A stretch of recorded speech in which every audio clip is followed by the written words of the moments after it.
The night opens like a slow-burn crime film, thick with cigarette smoke, the hum of neon, and the distant echo of footsteps on a rain-soaked street.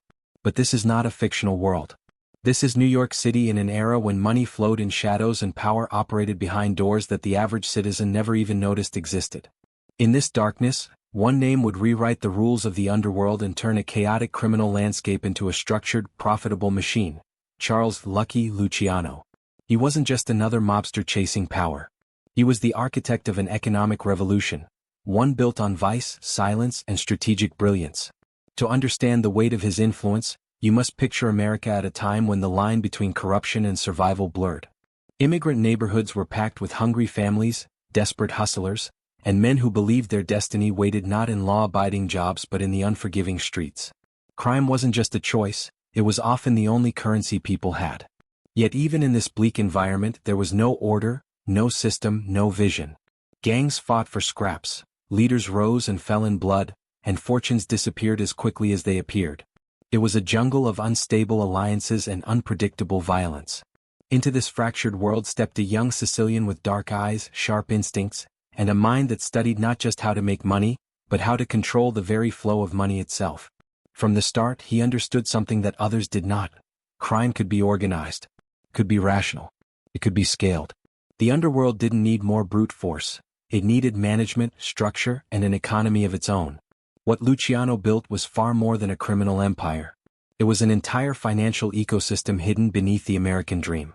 Imagine a businessman who never filed paperwork, never held a legitimate office, and never presented a public face, yet controlled markets worth millions.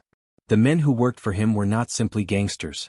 They were participants in an underground enterprise, each playing a role in a system designed to maximize profit and minimize unnecessary bloodshed. Luciano approached the underworld the way industrialists approached factories. To him, every racket, gambling, drugs, unions, prostitution, was a department. Every street was a resource. Every rival was either a potential partner or a liability to be removed quietly and efficiently. But what made his rise extraordinary was not just the size of his empire, it was the intelligence behind its design. Luciano didn't want to rule like a tyrant, he wanted to operate like a chairman. He encouraged cooperation among crime families, settling disputes through meetings rather than constant warfare. He built a board of directors for the underworld, the commission, so that business could continue smoothly even when personalities clashed. In doing so, he transformed the Mafia from a group of clashing ethnic gangs into a nationwide syndicate with rules, order, and financial discipline. Still, behind this controlled exterior was a man shaped by the harsh realities of his youth. The hunger he carried as an immigrant child, the discrimination he faced, the betrayals on the streets. These experiences carved into him a mentality of relentless forward motion. He learned early that money wasn't just wealth, it was power, protection, and influence. It bought silence. It bought allies. It bought control of police precincts, judges, union leaders, and politicians. In Luciano's world, money flowed like blood, vital, unstoppable, and always at risk of spilling. As the documentary opens, the audience is drawn into this duality, a man both visionary and ruthless, shaped by struggle yet driven by ambition. His story is not simply about criminal success, it is a psychological study of power and the price paid for it. He built an empire in which every illegal dollar moved through invisible channels, each decision calibrated with precision. In the shadows of New York's glittering nightlife, he was the silent force ensuring the machine kept running. And yet, despite the wealth, the influence, and the respect, there was always a tension hidden beneath the surface. A sense that the world he created could collapse at any moment under the weight of betrayal, law enforcement pressure, or the ambitions of other men hungry for a piece of the underworld economy. Luciano lived in a constant balance between control and vulnerability, brilliance and brutality, business strategy and street survival. What makes his story endure is not just the crimes he committed but the legacy of the system he engineered. His influence reshaped not only New York's criminal landscape but also the structure of organized crime across the United States and beyond. Even today, when modern syndicates operate with sophisticated financial tactics, layers of intermediaries, and global networks, Luciano's blueprint is still visible. This introduction sets the stage for a journey through the shadows, a journey into the mind of a man who understood that fortune does not always favor the lawful. Sometimes it favors the strategist, the risk-taker, the one who can see opportunity in chaos. Lucky Luciano didn't just survive the underworld. He redesigned it, monetized it, and turned it into a machine that made him one of the most powerful figures in criminal history. His story is a reminder that power comes in many forms. Some men chase it, some inherit it, but only a few redefine it entirely. Luciano was one of those few, an underworld economist whose empire was built on the simple, ruthless truth that money rules everything, even in the dark. Before Lucky Luciano ever rose to power, the American underworld was a chaotic battlefield, a place where violence solved disputes quicker than strategy, and where loyalty could shift overnight with the promise of a few dollars or a new territory. To understand what Luciano eventually built, you must first witness the world he stepped into. A fractured landscape where crime was unorganized, impulsive, and grossly inefficient. New York in the early 1900s was swelling with immigrants, and each community brought its own struggles for survival.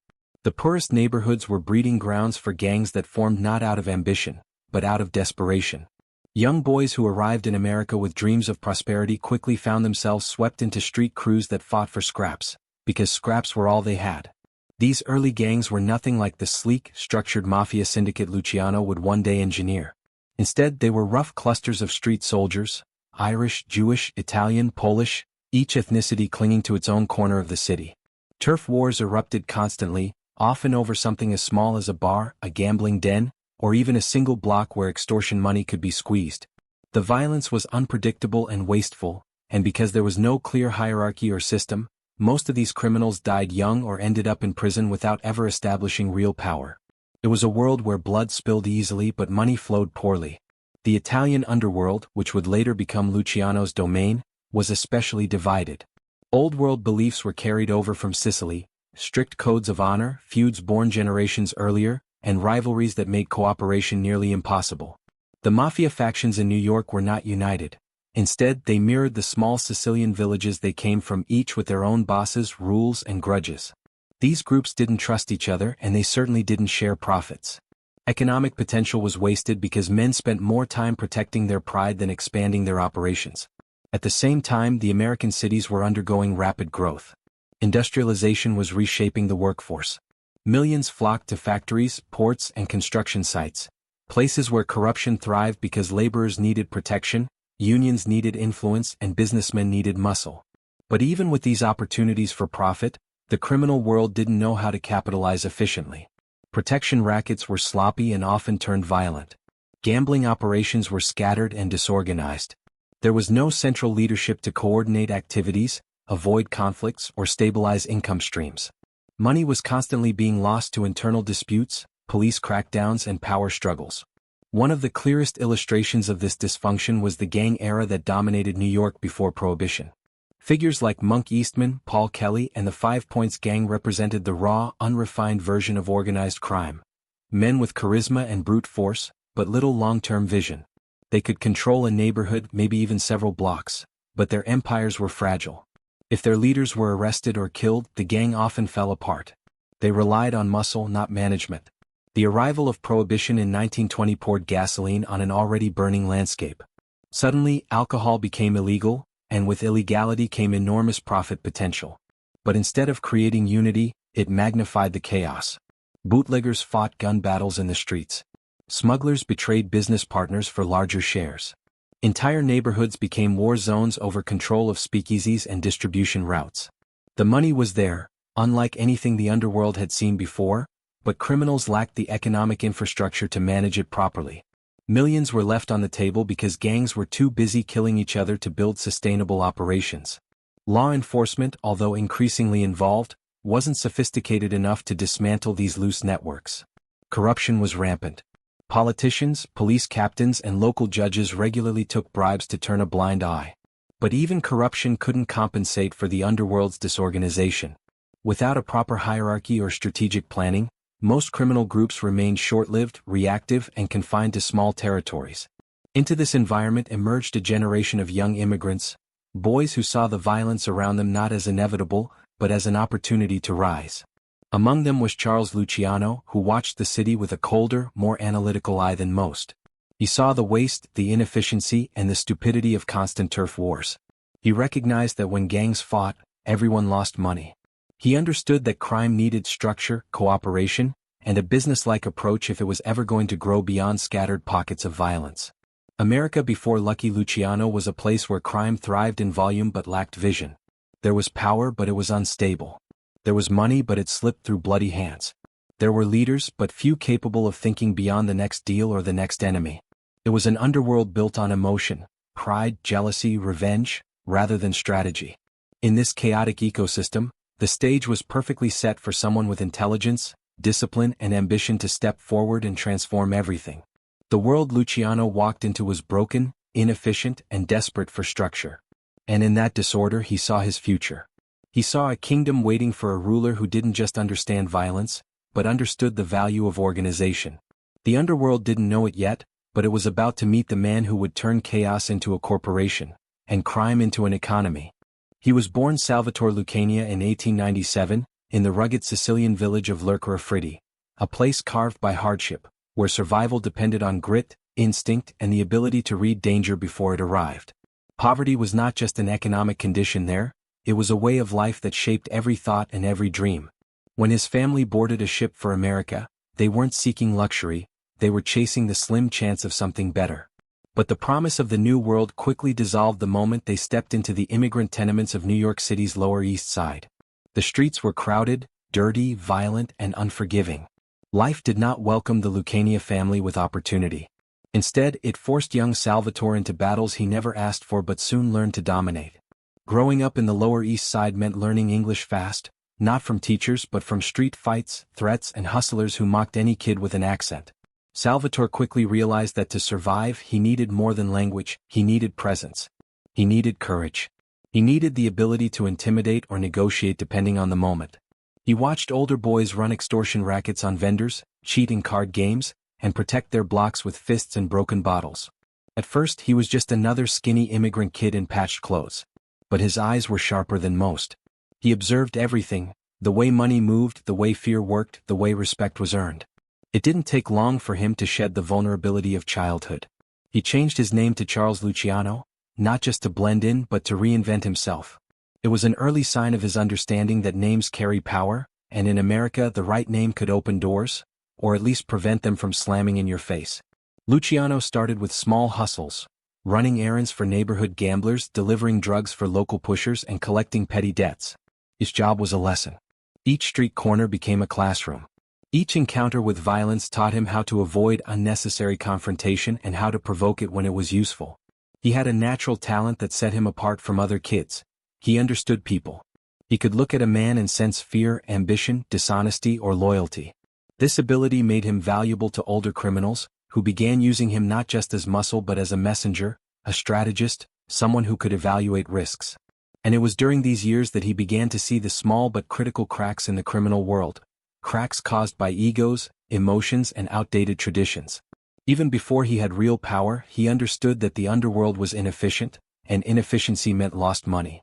As a teenager, Luciano made friendships that would define the rest of his life. His relationship with Meyer Lansky, an unlikely bond between an Italian Catholic and a Jewish immigrant boy, was born from mutual respect.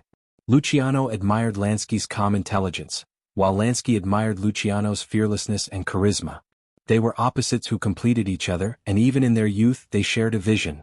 Crime could be profitable if done smartly. Through Lansky, Luciano also met Benjamin Bugsy Siegel, whose ferocity on the streets complemented Luciano's calculated mind. Together they formed a trio that blended brains, muscle and ambition. But Luciano's rise was not smooth or easy. In his early 20s he was kidnapped, beaten, stabbed and left for dead on Staten Island. The attackers were never officially identified. Some suspected it was tied to internal disputes, others believed it was punishment for challenging older Sicilian bosses. Regardless of the motive, the incident nearly took his life. But surviving it gave him a scarred, hardened resolve and a nickname he would carry forever, Lucky. Not because he believed in fate, but because he believed he was destined for more than the life of a street thug. The attack became a turning point, a moment when he understood that power without structure was dangerous and unpredictable. By the time Prohibition erupted across America, Luciano had already positioned himself as a man who could move between worlds. He had allies among Jewish and Irish criminals, a rare thing at the time. He had influence among younger Italian gangs who admired his modern way of thinking. And he had enough distance from old Sicilian traditions to question their relevance. To older bosses this made him a threat. To younger hustlers, this made him a leader. Even at this early stage, Luciano was thinking like a businessman. He saw alcohol not as a commodity but as a market. He saw street gangs not as independent crews but as potential departments in a larger organization. And he saw New York City not as a battleground but as a goldmine waiting to be systematized. Every deal he made, every alliance he formed, and every risk he took pushed him closer to this vision. His ambition was not blind or reckless. Luciano understood that timing mattered. He didn't rush to overthrow the old order. He waited, learned, built connections, and quietly expanded his influence. He watched as older bosses clung to outdated codes that limited profit and encouraged unnecessary violence. He studied businessmen, politicians, and union leaders just as closely as he studied gangsters. To him, crime and commerce were intertwined, and he intended to master both. By the end of his early rise, Luciano had transformed from a street kid into a strategist, a man who no longer reacted to the world but shaped it. He carried the hunger of his Sicilian childhood, the toughness of his American upbringing, and the intelligence gained from years of observing how money flowed through the veins of the city. Every hardship he endured, every alliance he forged, and every scar he carried became part of the blueprint for the empire he would soon build. The boy who once fought for survival on the Lower East Side was becoming something far greater, the visionary who would take the chaos of the American underworld and turn it into an economy that operated in silence, precision, and profit. By the time the underworld began tearing itself apart in the early years of Prohibition, Charles "Lucky" Luciano was no longer just a hustler with ambition. He was a strategist patiently studying a broken system. He saw that the Mafia's greatest weakness wasn't law enforcement, rival gangs, or public outrage. The real enemy was disorganization. The old Sicilian bosses still operated as if they were back in rural villages, clinging to outdated codes and personal grudges.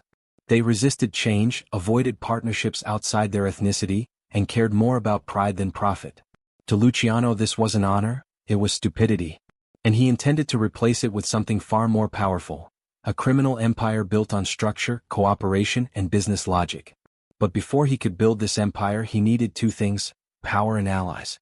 His first major move came through aligning with some of New York's most dominant figures, including Joe, the boss Masuria. Working under Masuria gave Luciano access to influence, manpower, and connections across the city. Masuria valued Luciano's intelligence and ability to negotiate profits, but he never quite trusted him. Luciano's willingness to work with Jewish and Irish criminals violated Sicilian tradition. Still, Luciano deliberately played the role of loyal lieutenant, learning how Masuria managed operations, controlled territories, and handled disputes. He treated it like studying a failing business from the inside. He was taking notes on what needed to be fixed. At the same time, Luciano strengthened alliances with Meyer Lansky and Bugsy Siegel, his closest partners and his bridge to an entirely different world of organized crime. Lansky introduced him to a new way of thinking, rooted not in honor and revenge but in economics. Together, they imagined a future where profit came before ego, where cooperation replaced blood feuds, and where criminal markets could be expanded like legitimate businesses. Bugsy Siegel, with his fearlessness and charisma, provided the muscle and intimidation needed to enforce deals without constant carnage. The trio became a nucleus of a new kind of organization, one defined as much by business strategy as by street power. To build an empire, Luciano needed to break free of Masuria's old-world grip. The opportunity arrived during the Castellamarese War, a violent conflict between Masuria and rival boss Salvatore Maranzano. The city became a battlefield and profits plummeted as both sides lost soldiers, territory, and resources. Luciano realized that if this war continued, the entire underworld would destroy itself, leaving nothing for anyone to control. It was the final proof that the old guard was incapable of building a stable empire. Luciano made the most dangerous decision of his life. He would betray both bosses, end the war, and take control of the entire underworld. With the help of Lansky and Siegel, he orchestrated the assassination of Masuria in 1931. Later that same year, he arranged the murder of Maranzano as well. These weren't just acts of violence. They were surgical strikes against a corrupt and dysfunctional system. In one swift, bold sequence of moves, Luciano eliminated the last major obstacles obstructing his vision. Now free from the constricting hierarchy of the past, Luciano began building the empire he had imagined for years.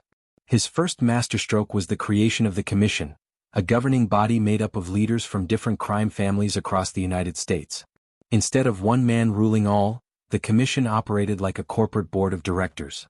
It regulated territory, resolved disputes, and approved major decisions collectively, ensuring stability and preventing unnecessary wars. It was an unprecedented shift in organized crime, a move that turned violent chaos into controlled governance. Luciano's empire building didn't stop at organizational structure. He revolutionized how money moved through the underworld. He divided criminal activities into specific enterprises, each managed like a business department. Gambling was one branch, narcotics another. Prostitution, bootlegging, extortion, and union infiltration all became structured operations with clear leadership, budgets, and accountability. Luciano believed in diversification. Crime was not a single racket. It was an entire network of revenue streams, each capable of expanding beyond city borders if managed properly. He also understood the importance of cooperation across ethnic lines. While old Sicilian bosses refused to work with Jews or Irishmen, Luciano welcomed them as partners. He believed profit had no ethnicity. This approach allowed him to tap into resources, intelligence, and manpower that others ignored. Jewish mobsters like Lansky, Siegel, and Lepka Buchalter became key players in his empire. Irish figures provided political and police connections. Luciano blended these worlds into a unified machine where everyone had a role, and everyone had something to lose if the system collapsed. Corruption became another cornerstone of his empire. Luciano didn't just bribe local police. He bought influence at every level: politicians, union leaders, judges, and businessmen. His empire functioned like a shadow government, controlling labor strikes, construction projects, and nightlife operations. If a business wanted to survive in New York, it often needed to negotiate with Luciano's network, whether it realized it or not. He understood that power wasn't just about violence. It was about controlling the flow of money, labor, and influence behind the scenes. And yet, despite the complexity of the organization he built, Luciano insisted on one core principle: minimize unnecessary bloodshed. Violence attracted attention and reduced profit. Instead of public shootouts, he preferred quiet negotiations. Instead of revenge killings, he encouraged financial settlements. His empire thrived because it was efficient, calculated, and disciplined, qualities rarely seen in the criminal world before his rise. By the mid-1930s, Luciano had constructed something revolutionary: an underworld economy that ran with the smoothness of a corporation and the ruthlessness of a street syndicate. For the first time in American history, organized crime wasn't just a collection of gangs fighting for territory. It was a national network operating with shared goals, shared profits, and shared rules. He created stability in a world that had never known it. He created cooperation where mistrust once reigned. He created wealth on a scale that shocked even his own allies.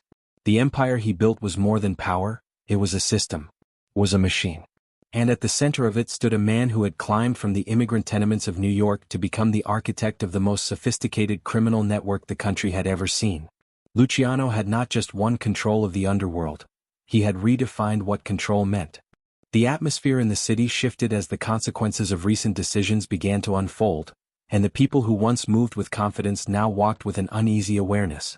Conversations that used to fill the streets with laughter had transformed into hushed exchanges as if every word carried a hidden weight. In rooms where bright lights once symbolized safety, shadows now seemed to grow longer, stretching across walls like silent warnings. Those who had previously felt untouched by the decisions of the powerful were now beginning to understand that everything had changed, and not necessarily for the better. Every corner, every familiar face, every small incident felt different, as though the world had tilted slightly off balance without anyone noticing until it was too late. Among the leaders, tension simmered beneath the surface, though many pretended it did not exist. Loyalties that had once appeared unbreakable started to crack as ambition, fear, and uncertainty seeped into the foundations of trust. Some individuals tried to mask their discomfort behind confident expressions, but the truth lingered in their eyes. They understood that the path they had chosen demanded sacrifices they were not fully prepared to make. The silence in decision-making rooms grew louder, filled with thoughts unspoken, doubts suppressed, and a sense of responsibility that weighed heavily on their shoulders. Meanwhile, on the streets, rumors spread faster than truth. People whispered stories, some exaggerated, some entirely fabricated, and some dangerously close to reality. These rumors traveled from shopkeepers to workers, from neighbors to strangers, weaving a fabric of anxiety that settled across the city like a thin layer of dust. Everyone seemed to sense that something significant was happening behind closed doors, even if they didn't know the exact details. Trust, once abundant and easy to offer, had become a rare resource. People now looked over their shoulders more often, unsure of whom to believe or what the future held. For those caught in the middle, ordinary individuals with no power or influence, the days felt longer and nights felt heavier. They watched the unfolding situation with a mixture of concern and helplessness, knowing they could do nothing but hope that the storm would pass without sweeping them away. Their lives continued, but not with the same ease. Parents worried about their children's safety. Workers questioned the stability of their jobs. Friends, once carefree in each other's company, now held conversations filled with caution rather than comfort. Behind all of this, an invisible pressure pushed the narrative forward. Every action taken by those in authority created ripple effects that reached even the smallest households. While some tried to pretend that everything remained normal, the truth was impossible to ignore. The world did not feel the same, and people could sense a growing distance between the leaders and the citizens, as though they were living in two different realities. Choices that had seemed strategic in the moment now revealed their unintended consequences, and those consequences were slowly creeping into daily life. As each day passed, the uneasy silence in the city grew heavier. The air carried a tension that no one openly acknowledged but everyone felt in their bones. A shift was taking place. Not a dramatic explosion of events but a steady, creeping transformation that affected every level of society. It became clear that the decisions made in secret were shaping the lives of countless individuals, and though many tried to adapt, the uncertainty remained. The city stood at the edge of something unknown, and no one could predict what direction the next moment would take. The heart of Luciano's genius lay not in violence or intimidation alone, but in his ability to see crime as a network of economic opportunities waiting to be organized, systematized, and scaled. While other gangsters relied on brute force, reputation, or fear to maintain their operations, Luciano approached the underworld as if it were a business in desperate need of structure and management. He understood that profit could be maximized not by killing rivals at every turn, but by creating reliable revenue streams that function like departments in a corporation. Gambling, prostitution, bootlegging, union racketeering, and smuggling were not merely vices, they were assets, and he was determined to extract maximum value from each of them while minimizing waste, risk, and unnecessary attention. Every dollar, every relationship, every decision was calculated for efficiency. Bootlegging during Prohibition offered Luciano a clear demonstration of what was possible when strategy replaced chaos. Alcohol was illegal, yes, but demand remained insatiable. The streets of New York, New Jersey, and beyond were thirsty, and organized gangs scrambled to supply them. Instead of engaging in the typical turf wars that had destroyed many of his predecessors, Luciano implemented a system to coordinate shipments, distribution networks, and protection schemes. He assigned specific operators to specific territories, ensuring that profits did not overlap or spark conflict. Bribes were paid strategically, law enforcement connections were managed meticulously, and distribution points were carefully monitored to avoid unnecessary interference. For Luciano, bootlegging was not a gamble, it was an investment, managed with precision and foresight. Gambling, too, became a meticulously organized business under his oversight. Rather than leaving illegal games scattered across the city in small, unregulated operations, Luciano established networks of gambling dens connected through trusted operators. These locations weren't simply money-making venues, they were data points.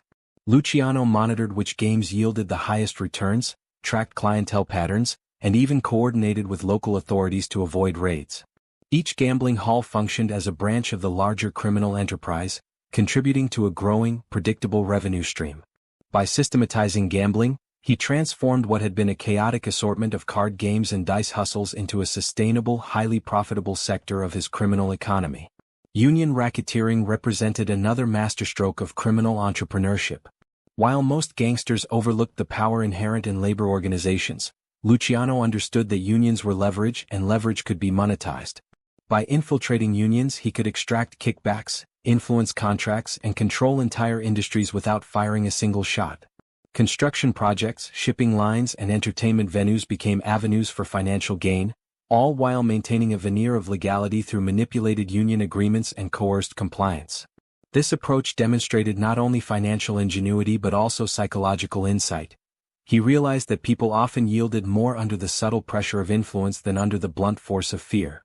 Prostitution, long a staple of underworld income, was reimagined as a business under Luciano's supervision. Rather than disorganized brothels competing violently for territory, he centralized operations under trusted managers who reported directly to him.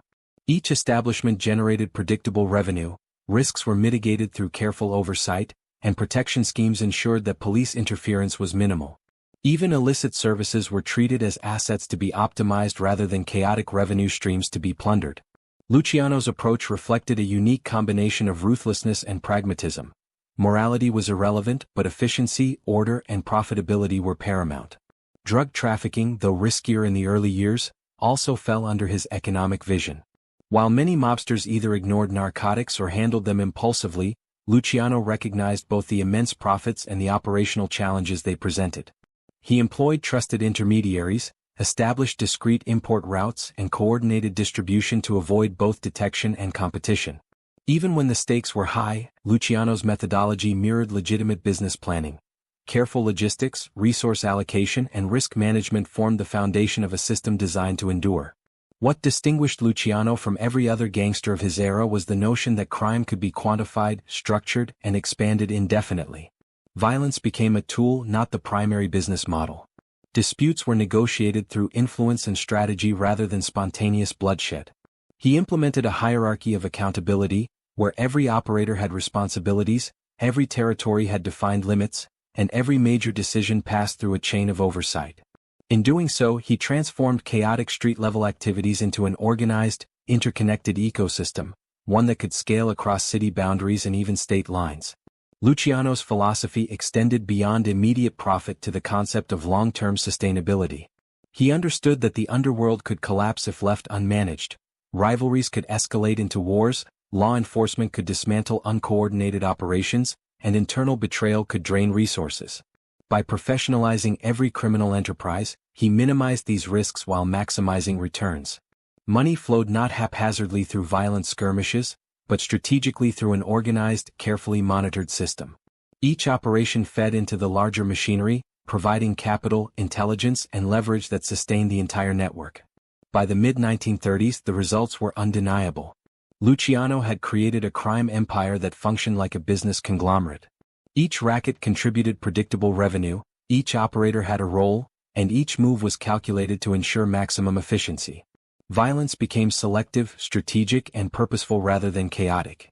Where once chaos had defined the underworld, structure now reigned. Luciano had not merely survived the streets of New York. He had transformed them into a city of opportunity for those smart enough to understand the rules of his economic machine. In retrospect, it was more than clever management, it was revolutionary.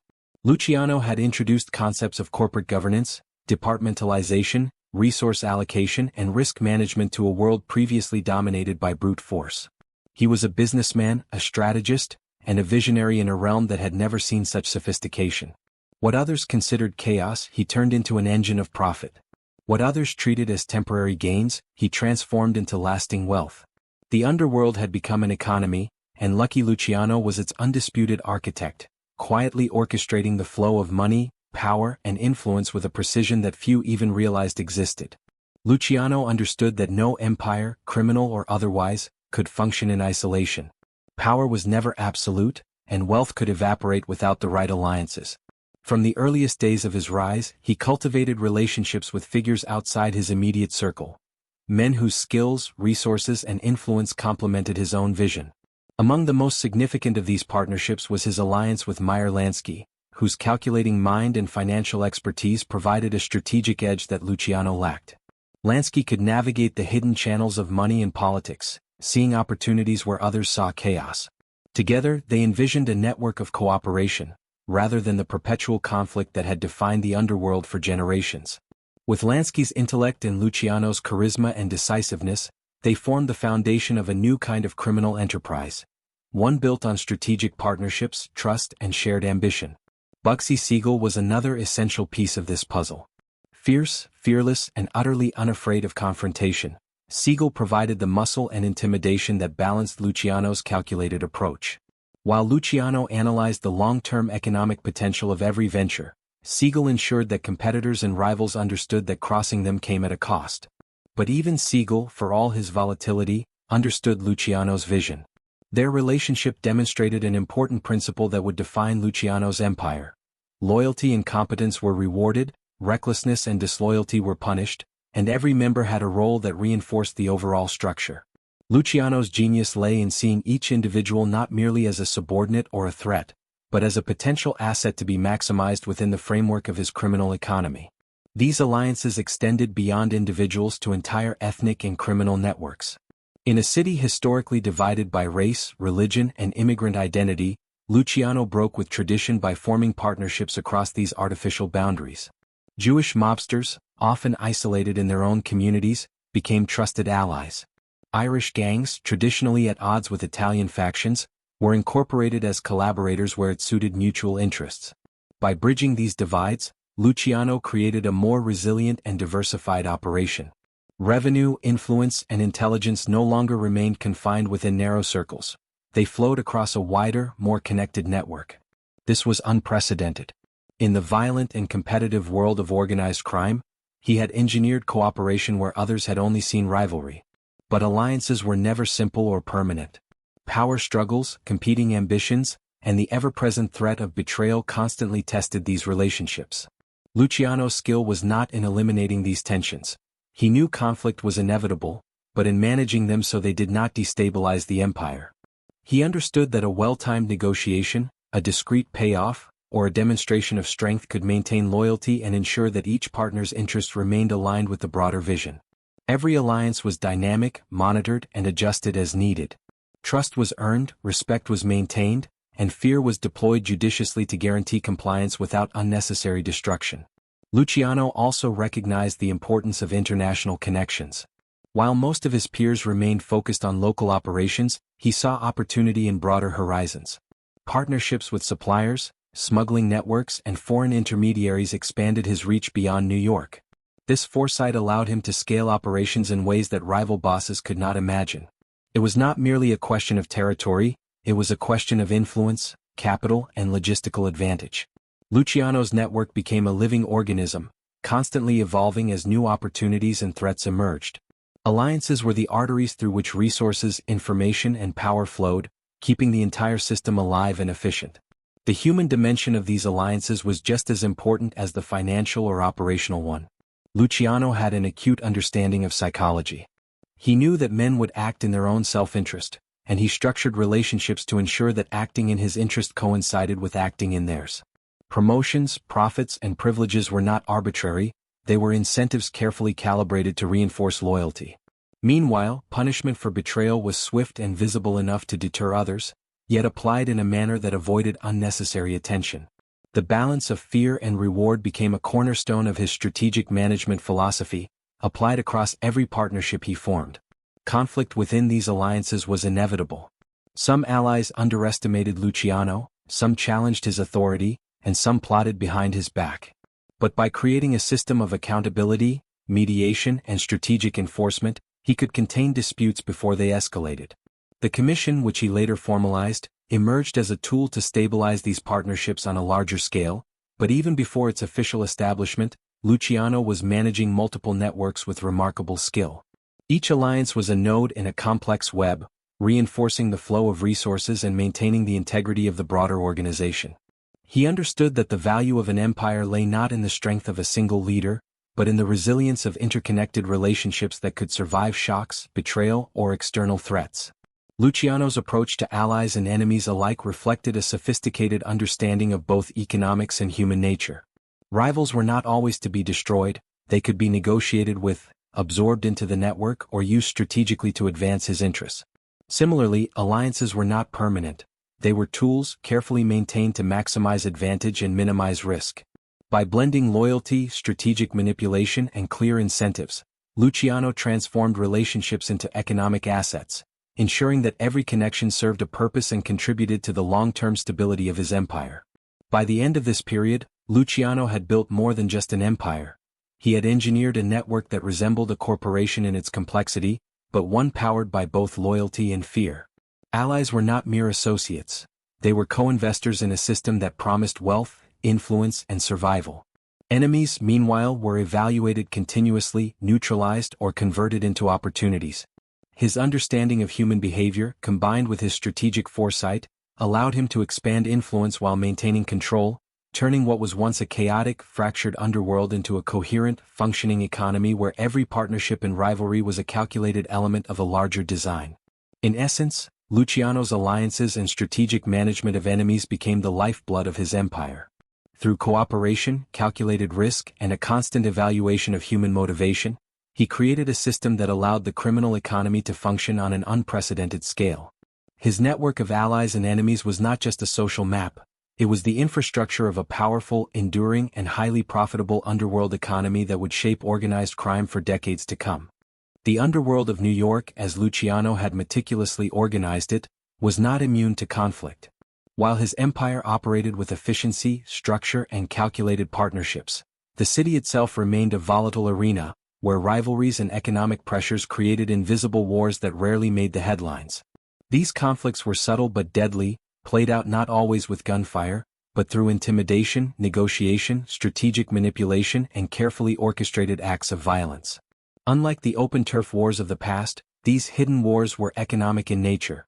They were battles over control of resources, influence over unions, dominance of lucrative rackets, and the direction of the criminal market itself. Every decision had the potential to destabilize entire networks, making the underworld both a battlefield and a chessboard at once. At the heart of these conflicts were competing interests among crime families and individual operators. Even within Luciano's own network, tensions simmered. Some associates resented his leadership, believing their contributions entitled them to greater autonomy or profits. Others envied his strategic brilliance, waiting for an opportunity to undermine him or seize control of a lucrative operation. These internal pressures demanded constant vigilance. Luciano understood that loyalty was never absolute, and influence required continual reinforcement.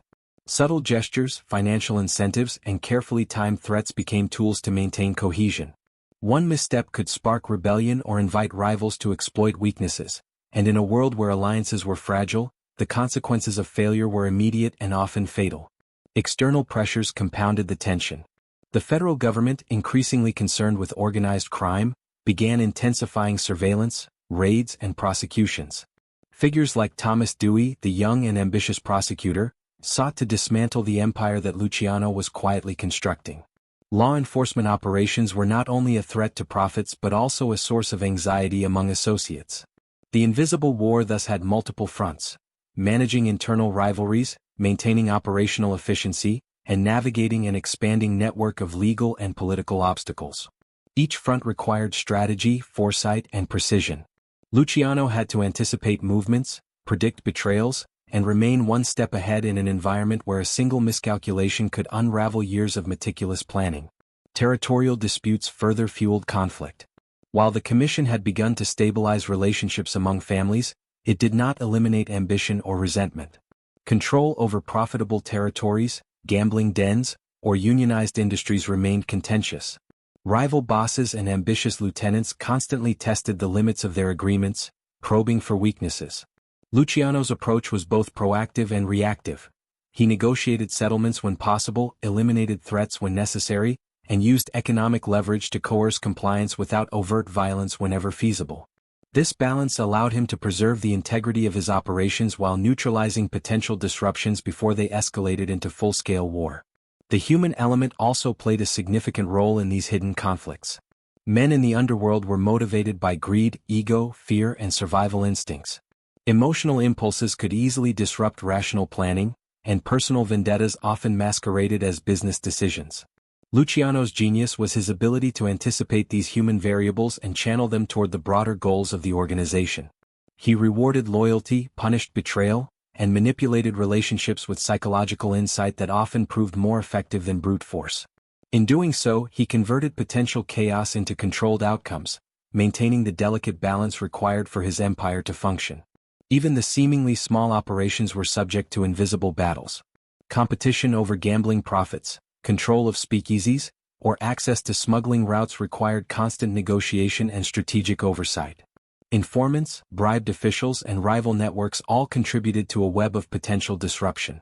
Luciano's empire was not immune to failure, and the invisible wars were an ongoing reminder that stability was never guaranteed. Every decision, from assigning managers to monitoring shipments, was executed with the awareness that unseen enemies could strike at any moment. The complexity of these operations demanded meticulous attention, blending risk management with psychological strategy. International considerations also came into play. Smuggling networks, supply chains, and cross-border operations introduced layers of complexity that expanded the battlefield beyond New York. Maintaining control over these operations required coordination with allies abroad, monitoring competitors who might attempt to exploit weaknesses, and ensuring that profit streams were protected from both law enforcement and rival syndicates. Luciano's ability to oversee these distant operations without losing cohesion at home demonstrated not only operational genius but also an understanding of the broader dynamics of power, influence, and economic warfare. The consequences of these invisible wars were profound. They shaped the underworld economy, determining which operations flourished, which partnerships survived, and which rivals were neutralized. Violence remained a tool but only a last resort, applied strategically to influence behavior, send messages, or eliminate critical threats. Most conflicts were resolved in boardroom-style negotiations, through economic leverage, or by manipulating alliances. This approach ensured continuity and minimized disruption, allowing Luciano's empire to continue expanding even amidst turbulence. Ultimately, these hidden wars defined the nature of organized crime under Luciano's leadership. They were not chaotic skirmishes for survival but calculated contests over economic control, influence, and strategic advantage. The battles were fought in shadows, in whispered negotiations, and through subtle psychological tactics. Every victory reinforced his authority, every setback demanded adaptation, and every challenge tested the resilience of the system he had created. Through these invisible conflicts, Luciano proved that the true power of an empire was not merely in its muscle or reputation, but in its ability to survive, adapt, and thrive amid constant, unseen threats, a testament to the sophistication and foresight that made him the master of New York's underworld economy. The rise of Luciano, while brilliant and methodical, was never destined to remain unchallenged. Success, especially in the underworld, attracts attention, both wanted and unwanted. For every ally who flourished under his system, there were rivals quietly plotting, law enforcement slowly closing in, and old-world bosses begrudgingly watching their power erode. The cracks that emerged in his carefully constructed empire were subtle at first. Whispers of betrayal, missed payments, small conflicts in territories that once seemed secure. But to Luciano, every minor disruption was a warning, a signal that his authority could be tested, and a reminder that the higher one climbs, the greater the risk of a fall. The beginning of Luciano's downfall was as much about external forces as internal tensions. Federal authorities, emboldened by public outcry over organized crime, began targeting his operations with increasing precision.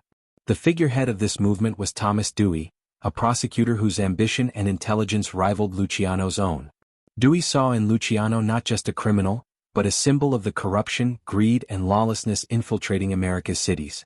Investigations intensified, informants were cultivated, and raids became increasingly effective. Suddenly, the underworld economy that had seemed invincible was vulnerable. Luciano's networks could not function without secrecy and discretion, and the growing scrutiny threatened the very foundation of his empire. Simultaneously, betrayal emerged from within. Men who had once been loyal began to see opportunities to enhance their own wealth and status at Luciano's expense. In an environment where profit was the ultimate goal, loyalty was often conditional, and alliances were fragile. Some associates attempted to withhold information, manipulate operations for personal gain, or even conspire against him outright. Luciano, who had meticulously calculated loyalty and incentives throughout his empire, suddenly faced challenges that money and strategy alone could not always neutralize. The realization that control could slip, even in a system he had engineered to minimize chaos, was a bitter and dangerous truth. The convergence of law enforcement pressure and internal treachery forced Luciano into a delicate balancing act. Every decision carried enormous risk. Act too harshly against betrayal and he risked alienating key allies. Move too slowly and law enforcement could dismantle his operations piece by piece. Each day became a test of judgment, foresight, and psychological acuity.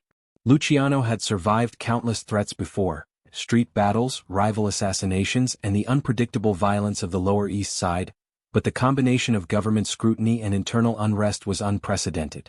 It was no longer simply about maintaining profits or eliminating rivals. It was about survival in a world where even a single miscalculation could prove fatal. This period also revealed the vulnerabilities of an empire built on secrecy and fear.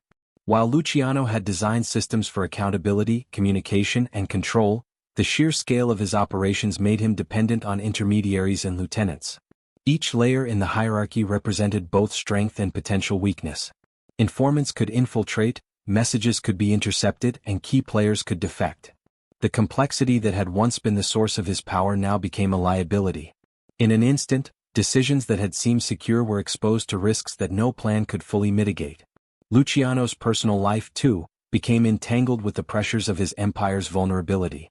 Relationships that had been strategic partnerships began to strain under the weight of suspicion.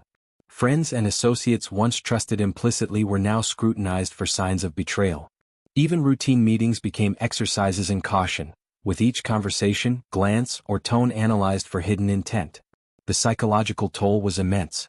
A man who had thrived on control and foresight now faced the unnerving reality that control was slipping, and foresight alone might not be enough to protect him.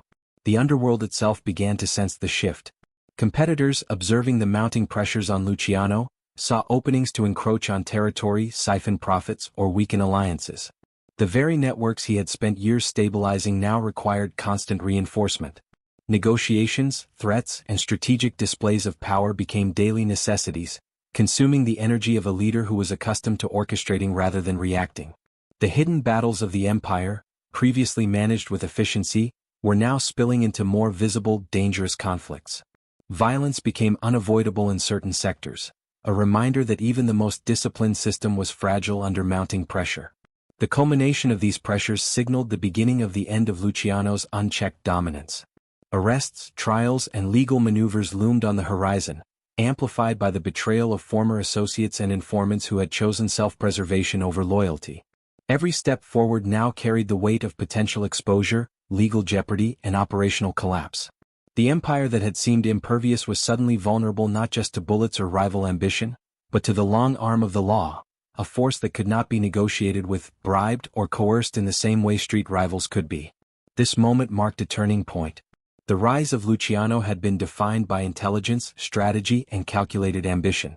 The fall, by contrast, was shaped by forces both external and internal, converging to expose the limits of even the most meticulously constructed criminal empire. The streets, once obedient to his orchestration, now reflected the pressures of scrutiny, betrayal, and escalating risk. Every decision mattered, every ally's loyalty was suspect, and every misstep carried consequences that could not be undone. In this precarious space, Luciano confronted the stark reality that empires, no matter how brilliant, are never immune to collapse, and that the very forces he had mastered for so long could ultimately contribute to his own downfall. The courtroom became a stage where the culmination of years of ambition, strategy, and unseen maneuvering would be laid bare. For Lucky Luciano, the trial was more than a legal proceeding, it was a confrontation between the empire he had meticulously built and the forces determined to dismantle it. From the moment he was arraigned, the public spectacle of the case took on a life of its own.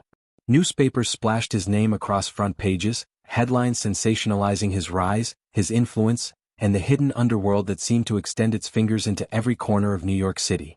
To the outside world, this was a story of crime and punishment. For Luciano, it was the ultimate test of control in a world that had finally turned its gaze squarely upon him. Inside the courtroom, the tension was palpable. Prosecutors meticulously laid out the case, presenting evidence gathered over months of investigation, accounts of bribery, racketeering, and manipulation of unions, testimonies from former associates and informants, and the intricate web of financial records that traced profits from gambling, prostitution, and bootlegging straight to him. Each piece of evidence was a thread in a tapestry that prosecutors claimed proved not only his involvement but also his role as the mastermind orchestrating a citywide criminal enterprise. Luciano, however, remained composed, exuding the calm confidence that had carried him through countless street battles and political negotiations. He understood the power of perception, and in that courtroom every gesture, every word, every glance became part of the theater of influence. The media frenzy surrounding the trial only amplified the stakes. Reporters, photographers, and curious onlookers crowded the halls, turning legal proceedings into a spectacle. Every moment was dissected, every expression analyzed, and every word scrutinized for hidden meaning. Public opinion was becoming another battlefield, and Luciano's reputation, built over decades of careful calculation, was under siege. Yet even in the face of such intense scrutiny, he remained strategic.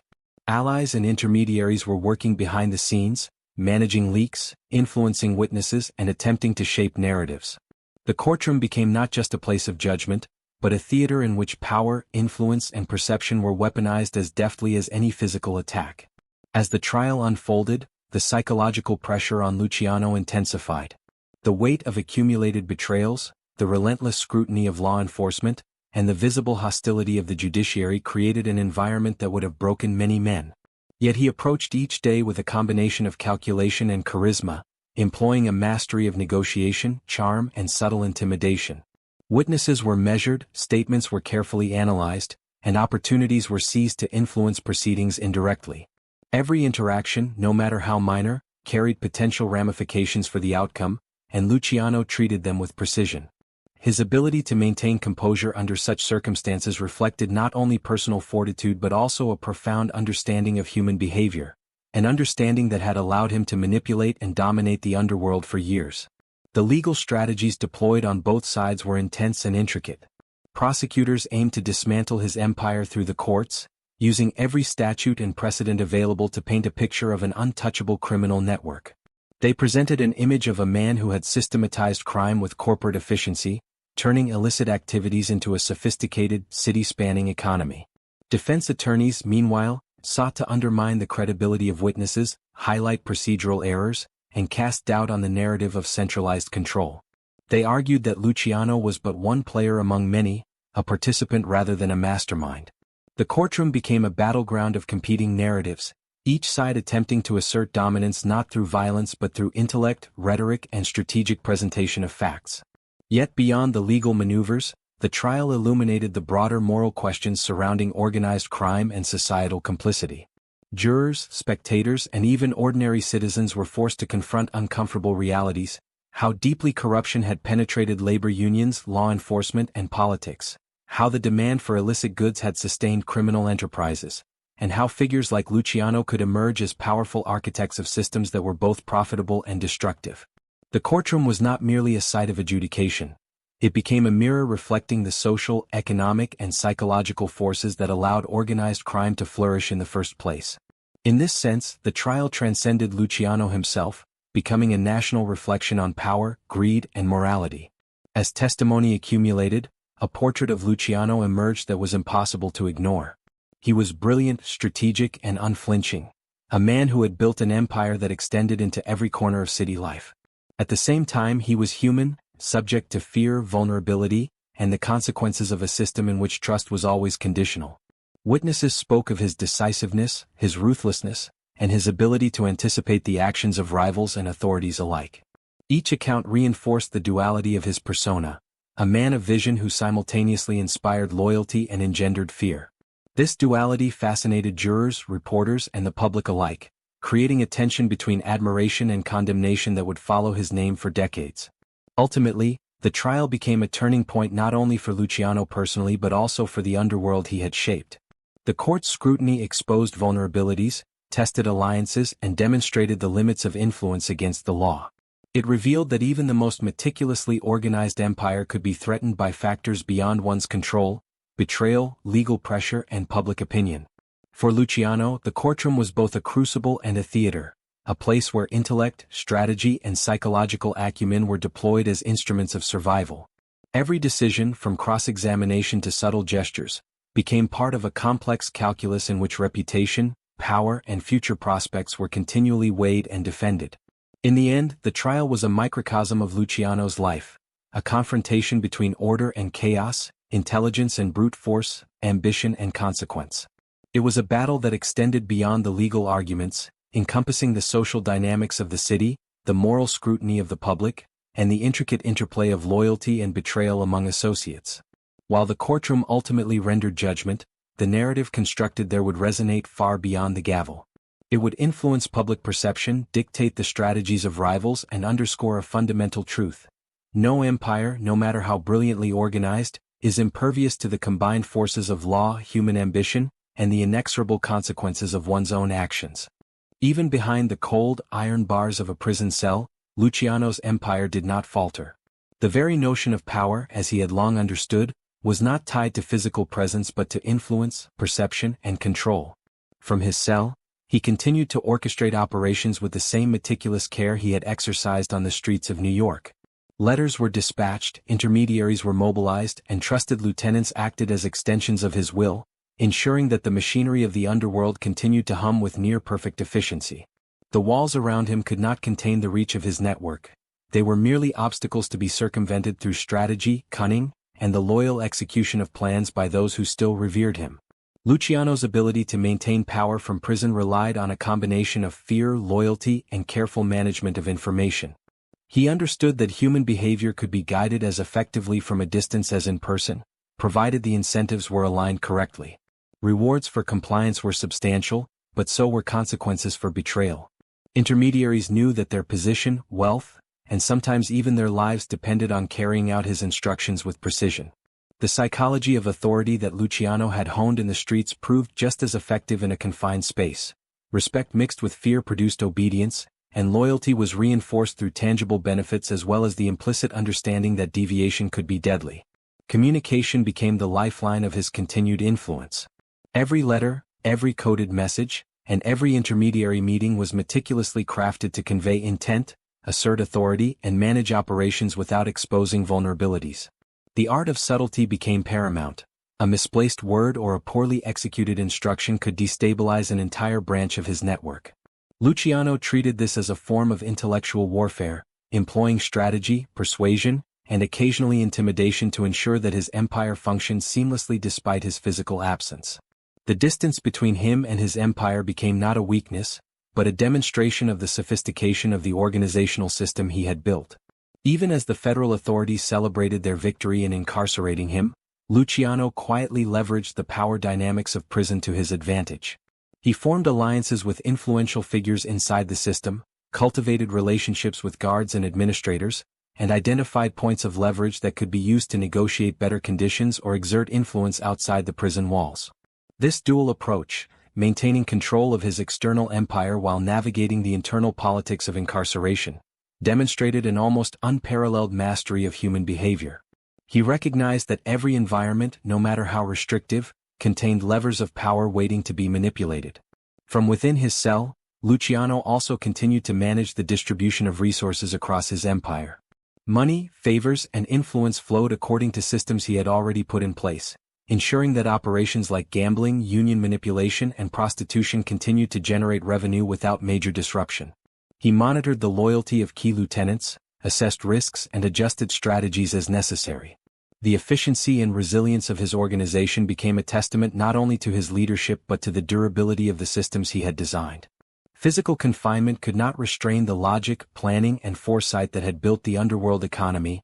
It only highlighted the contrast between brute force and strategic intelligence. Psychologically, maintaining control from prison demanded constant vigilance. Luciano had to anticipate moves by rivals, ensure that intermediaries did not exploit his absence, and navigate the uncertainties introduced by law enforcement monitoring.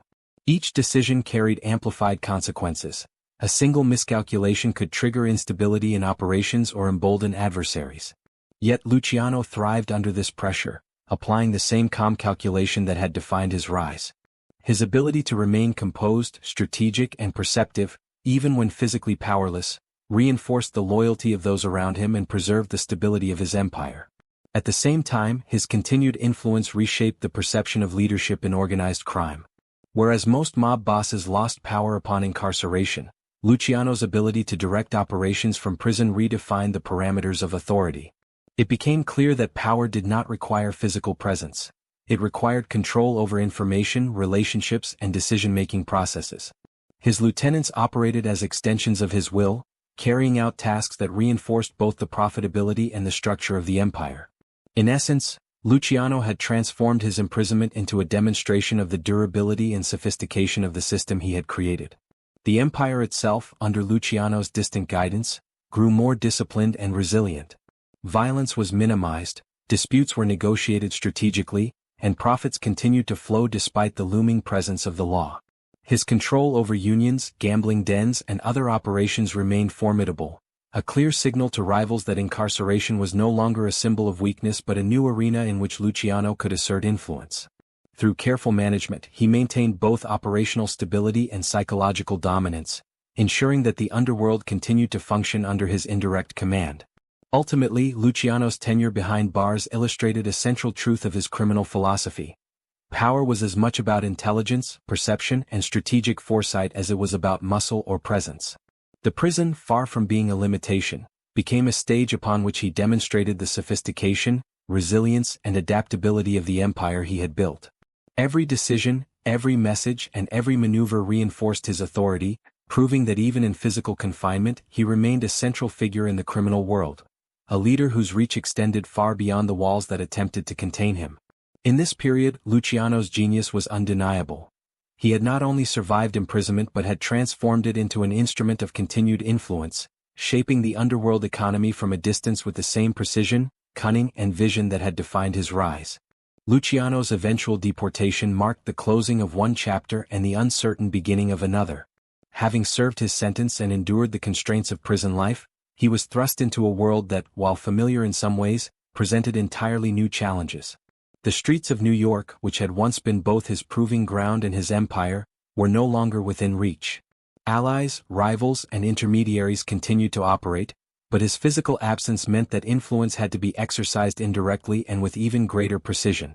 The exile was intended to diminish his power, to sever his ties with the operations he had spent years building, but Luciano's understanding of human behavior, logistics, and strategic leverage allowed him to adapt in ways that surprised both friends and adversaries alike.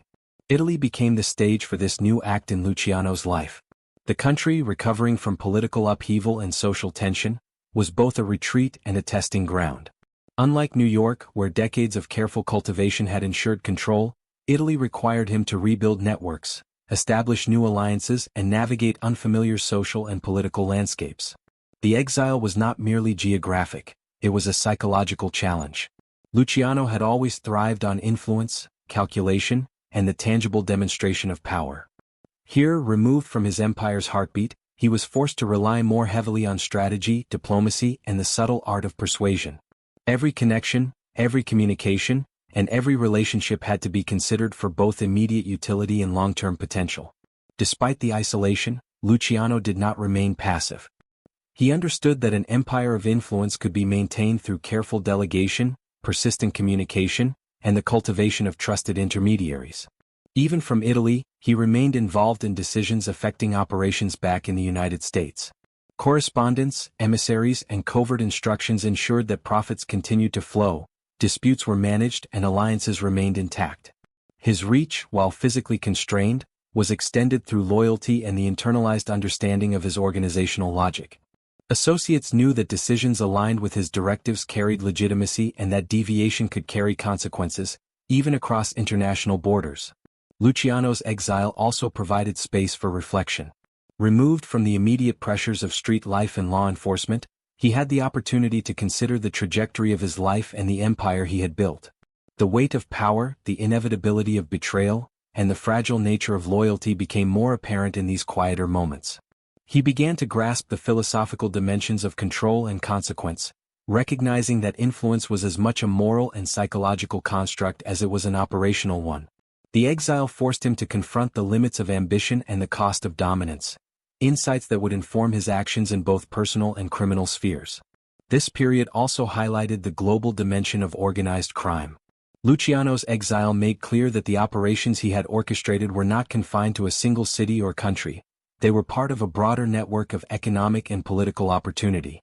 International contacts, smuggling channels, and financial intermediaries remained accessible, provided that strategy and discretion guided engagement. He began to appreciate the ways in which global circumstances, trade routes, political regimes, and social upheaval could be leveraged to sustain influence. The exile thus became not merely a form of punishment, but a demonstration of the adaptability and scalability of his vision. At the same time, challenges persisted. The inability to exercise direct control introduced risks. Rivalries could flare, intermediaries could act independently, and law enforcement scrutiny continued to evolve. Every move required careful calculation, anticipating not only the immediate outcome but the longer-term impact on his network and reputation. The exile demanded patience and subtlety, qualities that Luciano had long understood but now needed to apply with renewed intensity. He became, in effect, a strategist of distance, mastering the art of influence without presence and power without proximity. Socially and psychologically, the exile was transformative. Removed from the familiar hierarchies and relationships that had defined his identity, Luciano was forced to reconstruct his sense of purpose and authority. He relied on intellect, negotiation, and the cultivation of respect, rather than intimidation, to maintain relevance. The experience underscored the importance of perception, adaptability, and foresight, qualities that had always defined his leadership but were now tested in extreme circumstances. He learned to operate within a new framework, where subtlety and patience replaced immediacy and command, demonstrating that true leadership extended beyond physical dominance. The endgame of Luciano's exile also reflected the interplay between personal ambition and pragmatic adaptation.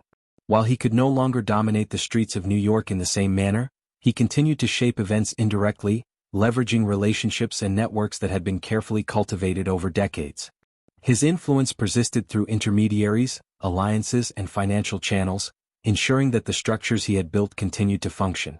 The exile revealed that power was not solely dependent on proximity or visibility, but on the capacity to orchestrate complex systems, manage human behavior, and maintain credibility even at a distance. By the time his years in Italy progressed, Luciano had transformed exile into a platform for strategic influence. While the streets he had once ruled were no longer within reach, his understanding of human behavior, operational management, and international networks allowed him to remain a central figure in the underworld. Exile did not signify the end of his story, rather, it marked a transition, a phase in which control, adaptation, and foresight became even more essential. Through the challenges of distance, scrutiny, and political limitation, Luciano demonstrated that his genius lay not only in building an empire but in sustaining it under conditions that would have dismantled lesser men. In essence, the exile was both punishment and proving ground.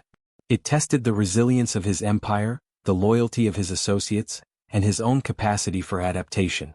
Luciano emerged not merely as a man who had survived incarceration and deportation, but as a strategist who had learned to wield influence across borders, through intermediaries, and over complex networks of human ambition. The period crystallized the principle that power is as much about perception, psychology, and adaptability as it is about wealth or proximity. Even in exile, Luciano remained a formidable force, shaping the underworld economy from afar and ensuring that the legacy of his vision endured, even as the streets he had once controlled moved on without his immediate presence. Luciano's legacy is perhaps the most enduring testament to his brilliance, audacity, and the transformative impact he had on organized crime. He did not merely build an empire, he redefined the very structure and psychology of criminal enterprise, introducing principles of efficiency, hierarchy, and strategic calculation that became the blueprint for generations to come. His methods demonstrated that the underworld could function not as a chaotic collection of violent actors, but as an organized system, capable of generating immense wealth while minimizing internal disruption. From his rise through the streets of New York to the global reach of his operations in exile, Luciano's influence reshaped not just the city, but the way organized crime was understood, managed, and perpetuated. The most visible aspect of Luciano's legacy is the organizational structure he created. By implementing a corporate-style hierarchy and clear divisions of responsibility, he transformed the Mafia from a collection of loosely connected gangs into a coordinated, resilient network. Each faction had defined roles, each operator had accountability, and strategic decision-making became centralized in a way that balanced efficiency with enforcement. The creation of the Commission further formalized the structure, institutionalizing conflict resolution among families, managing territorial disputes, and regulating operations across multiple cities. This approach minimized internecine warfare and established a framework in which profit and stability were prioritized over chaotic rivalries, ensuring that the empire could endure beyond his personal involvement. Luciano also left an indelible mark on the psychology of organized crime. His understanding of loyalty, fear, and influence went far beyond intimidation. He recognized that human behavior could be guided through incentives, structured systems of reward, and strategic application of consequences. Associates were motivated not merely by fear of punishment, but by the tangible benefits of cooperation within a well-managed network. Trust became a currency, and betrayal was measured and punished in ways that reinforced discipline without triggering unnecessary chaos. This psychological insight became a fundamental principle of organized crime, demonstrating that power could be exercised most effectively when intelligence, persuasion, and strategic foresight were employed alongside traditional muscle. Economically, Luciano revolutionized criminal enterprise by demonstrating the power of systematization. Gambling, bootlegging, prostitution, union manipulation, and smuggling were no longer isolated, chaotic operations. They were components of a broader, coordinated economy. By maximizing efficiency, minimizing risk, and expanding profitable networks, he created revenue streams that were predictable, scalable, and resilient. This approach influenced not only the immediate operations of the Mafia but also the global perception of organized crime as a sophisticated, quasi-corporate system capable of strategic planning, international reach, and long-term sustainability. Luciano's vision proved that criminal activity, when structured and managed intelligently, could rival legitimate business operations in both profitability and complexity. Another enduring aspect of his legacy lies in the alliances and relationships he cultivated. By bridging ethnic divides, integrating diverse criminal networks, and managing both allies and rivals with calculated precision, Luciano created a model of cooperation that transcended traditional rivalries. Jewish, Italian, and Irish mobsters, previously segregated or at odds, became collaborators under his guidance. This network of influence, maintained through a combination of loyalty, incentive, and strategic enforcement, set the stage for the modern, interconnected criminal underworld. It demonstrated that survival and expansion depended not solely on force, but on vision, diplomacy, and an acute understanding of human ambition. Luciano's influence extended even beyond the traditional bounds of organized crime into social, political, and economic spheres. His manipulation of unions, construction projects, and entertainment industries showed how criminal enterprise could intersect with legitimate operations, shaping industries while exerting influence over communities, politicians, and law enforcement. The blend of legality and illegality, risk and reward, created a model that was simultaneously audacious and practical, one that would inform the strategies of countless successors. His methods taught the world that criminal innovation is not merely about breaking laws, but about understanding systems, markets, and human psychology, and exploiting them with intelligence and foresight. Perhaps the most profound aspect of Luciano's legacy is the contrast between myth and reality. Public perception often romanticizes figures like him as untouchable masterminds, larger-than-life personalities capable of bending the world to their will. Yet the reality of his life, filled with betrayals, arrests, imprisonment, exile, and constant negotiation of human loyalty, reveals a man whose genius was grounded in adaptability, strategic thinking, and the disciplined management of chaos. This duality, the interplay between myth and human complexity, contributes to his enduring fascination. Luciano became not just a historical figure, but a symbol of the intersection of intellect, ambition, and moral ambiguity, a figure whose life continues to provoke reflection on the nature of power and its consequences. Even decades after his death, Luciano's influence is felt in the structure, strategy, and culture of organized crime worldwide. His emphasis on systematization, alliances, and calculated risk has been replicated by criminal organizations in multiple countries. The principles he established, corporate-style hierarchy, strategic enforcement, incentive-driven loyalty, and risk-managed expansion, remain foundational in the operational logic of modern syndicates. His ability to maintain control even from prison or exile further illustrates a timeless lesson, that true power lies not solely in presence or force, but in the intelligence to structure, influence, and adapt. In every sense, Luciano's life and methods created a lasting blueprint, one that continues to inform the dynamics of the criminal world to this day. In reflecting on Luciano's legacy, it becomes clear that his impact transcended wealth, territory, or notoriety. He transformed the concept of organized crime itself, merging strategy, psychology, and economics into a system capable of enduring beyond any single individual. He demonstrated that an empire, even one built on illegality, could be structured, sustained, and expanded with precision and foresight. More than a gangster, Luciano was a strategist, a psychologist, and a visionary whose life exemplified both the possibilities and perils of power. His influence shaped the underworld not only for his generation but for those that followed, leaving a complex, enduring, and morally ambiguous imprint that continues to captivate historians, criminologists, and the public imagination alike. The story of Lucky Luciano comes to a close not with a simple resolution, but with a reflection on the complexity of power, ambition, and human nature. His life was a mosaic of brilliance and brutality, loyalty and betrayal, strategy and chaos.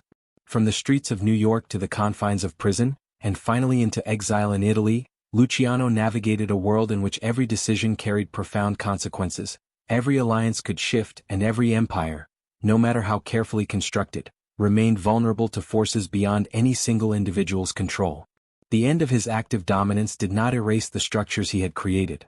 Instead, it illuminated the enduring lesson that true influence is not merely about control in the moment, but about designing systems, shaping behavior, and leaving a mark that transcends the immediate reach of power. In examining his life, the contrasts become particularly striking. He was a man capable of both extreme ruthlessness and strategic patience, of inspiring loyalty while instilling fear, of orchestrating complex operations while remaining attuned to the human psychology of every participant. These contradictions were not weaknesses, they were the very instruments of his mastery. By balancing force with intellect, intimidation with incentive, and visibility with subtlety, Luciano demonstrated that leadership is as much an art as it is a science. His rise showcased the potential of vision and strategy, while his fall underscored the inevitability of limits, external pressures, and the frailty inherent in even the most carefully constructed empires. The world around him shaped him as much as he shaped it. The social conditions of early 20th century New York, the dense immigrant neighborhoods, rampant poverty, political corruption, and thriving illegal markets, created the environment in which a figure like Luciano could emerge. He was not merely a product of circumstance, but a man who recognized opportunity where others saw disorder. The convergence of environment and intellect allowed him to seize power, transform fragmented criminal networks into a coordinated system, and engineer a legacy that would influence generations. Yet these same conditions also contributed to the vulnerabilities that eventually brought him under legal scrutiny and ultimately into exile. Power, as his life illustrates, is always contingent upon context, timing, and the unpredictable currents of human behavior. Luciano's story also forces a reflection on morality and consequence. The empire he built enriched him and his allies, yet it depended on exploitation, violence, and the manipulation of human desire and weakness. The tension between the genius of his organizational abilities and the ethical cost of his actions is a central theme of his narrative.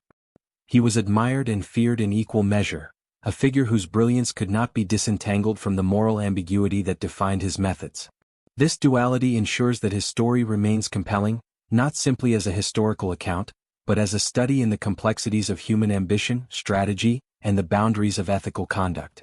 Legacy in Luciano's case is multifaceted. Structurally, he left behind a blueprint for organized crime that is still studied and emulated. Psychologically, he demonstrated the enduring power of influence, strategic foresight, and the manipulation of loyalty and fear. Socially and historically, he became a symbol of both the possibilities and dangers inherent in concentrated power, how intellect and ambition, when coupled with ruthless pragmatism, can reshape communities, industries, and even national perceptions of law and order. His life is a lens through which the interplay of strategy, morality, and consequence can be examined, providing lessons that extend beyond the criminal world into broader considerations of leadership, human behavior, and societal dynamics. In conclusion, Lucky Luciano's life exemplifies the cyclical nature of power: rise, dominance, challenge, and adaptation. He transformed chaos into order, human ambition into structured enterprise, and vulnerability into strategic leverage. His narrative does not end with triumph or defeat alone. It persists in the systems he created, the alliances he engineered, and the lessons that echo across history. The man himself, beyond the myth and legend, was a master of foresight, adaptability, and psychological acumen. Yet he was also human, subject to the limits of circumstance, the inevitability of betrayal, and the relentless pressure of law and society. Luciano's story leaves a final, resonant truth: empires, whether legal or illicit, are ultimately defined not only by their wealth or power, but by the architecture of their influence, the resilience of their systems, and the foresight of those who build them.